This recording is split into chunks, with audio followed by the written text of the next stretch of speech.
ഭക്തരുടെ കോടികൾ എവിടെ പോയി? രാമക്ഷേത്ര ഫണ്ട് വിവാദത്തിൽ ട്രഷറർ കൈയൊഴിഞ്ഞത് എന്തുകൊണ്ട്?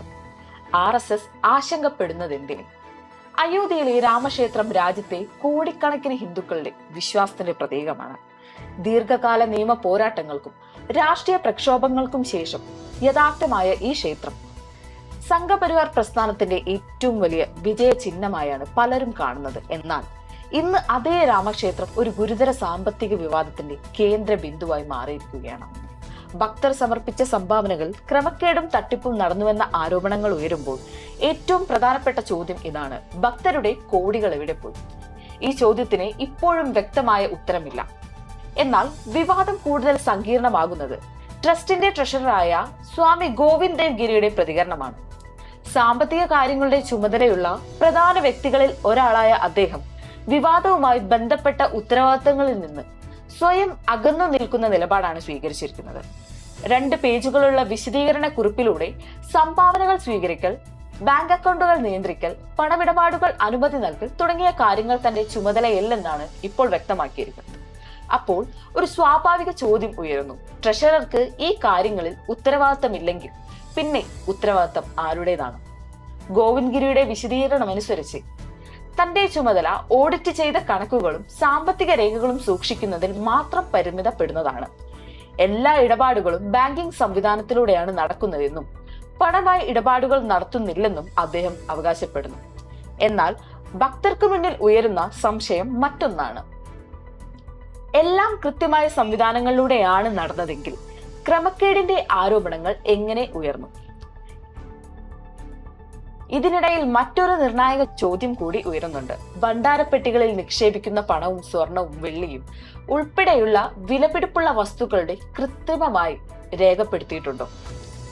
അവയുടെ മേൽനോട്ടം ആരാണ് വഹിക്കുന്നത്? ഈ പ്രക്രിയയിൽ വീഴ്ച സംഭവിച്ചിട്ടുണ്ടോ?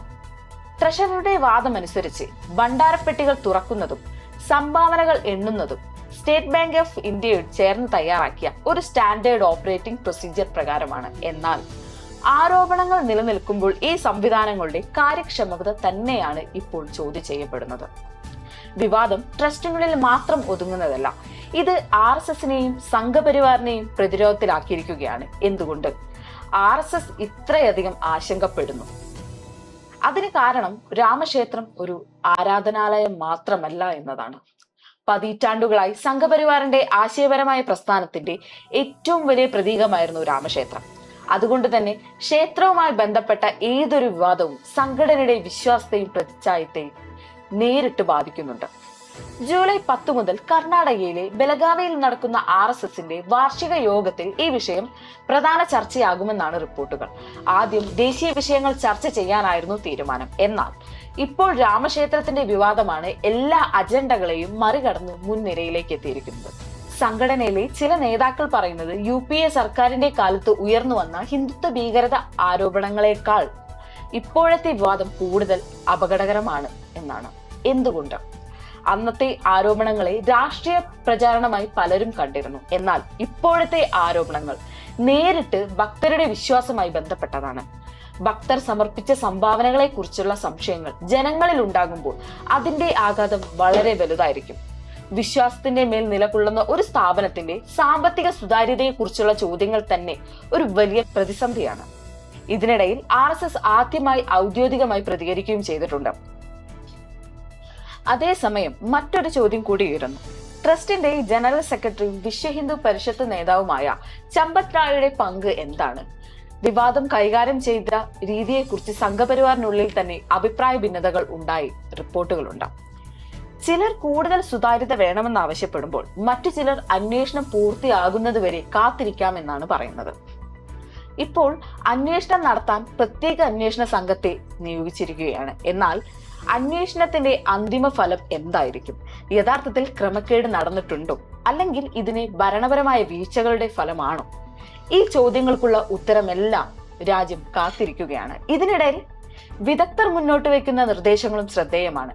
സംഭാവനകളുടെ ഡിജിറ്റൽ ട്രാക്കിംഗ്, വിലപിടിപ്പുള്ള വസ്തുക്കളുടെ പ്രത്യേക രജിസ്ട്രേഷൻ, ഓരോ സംഭാവനയും സ്വീകരിക്കുന്നത് മുതൽ ബാങ്കിൽ നിക്ഷേപിക്കുന്നതുവരെ വ്യക്തമായ ചെയിൻ ഓഫ് കസ്റ്റഡി സംവിധാനം എന്നിവ നടപ്പിലാക്കണമെന്നാണ് ആവശ്യം.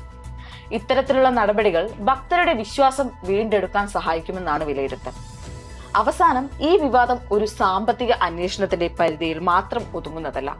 കോടിക്കണക്കിന് ആളുകളുടെ വിശ്വാസവും വികാരവും ബന്ധപ്പെട്ട ഒരു വിഷയമാണിത്. ഭക്തരുടെ സംഭാവനകൾ സുരക്ഷിതമാണോ?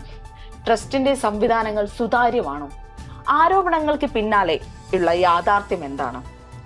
ട്രഷറർ കൈയൊഴിഞ്ഞതിലൂടെ ഉയർന്ന സംശയങ്ങൾക്കുള്ള മറുപടി ലഭിക്കുമോ? ഈ ചോദ്യങ്ങൾക്കുള്ള ഉത്തരമാണ് ഇന്ന് രാജ്യം അന്വേഷിക്കുന്നത്. SIT അന്വേഷണവും ബെലഗാവിയിലെ RSS യോഗവും വരും ദിവസങ്ങളിലെ ഈ വിവാദത്തിന്റെ ഗതി നിർണയിക്കുമെന്നാണ് വിലയിരുത്തൽ. അതുവരെ അയോധ്യയിലെ രാമക്ഷേത്രത്തെ ചുറ്റിപ്പറ്റിയുള്ള സംശയങ്ങളും ചോദ്യങ്ങളും തുടരുമെന്നത് ഉറപ്പാണ്.